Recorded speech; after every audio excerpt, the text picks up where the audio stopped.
السلام علیکم دوستو، میں آپ کا دوست رفاقت ساحل۔ اچھی اور اداس شاعری کے لیے میرا چینل سبسکرائب کریں۔ سیڈ پوئٹری بائی رفاقت ساحل۔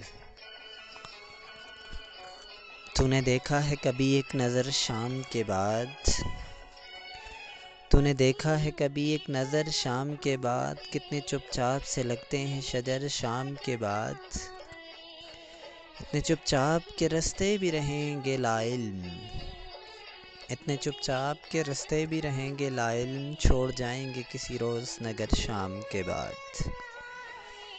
میں نے ایسے بھی گناہ تیری جدائی میں کیے، میں نے ایسے بھی گناہ تیری جدائی میں کیے، جیسے طوفان میں کوئی چھوڑ دے گھر شام کے بعد، شام سے پہلے وہ مست اپنی اڑانوں میں رہا، شام سے پہلے وہ مست اپنی اڑانوں میں رہا، جس کے ہاتھوں میں تھے ٹوٹے ہوئے پر شام کے بعد، رات بیتی تو آپ گنے آبلے پھر سوچا، رات بیتی تو گنے آبلے اور پھر سوچا، کون تھا باعث آغاز سفر شام کے بعد۔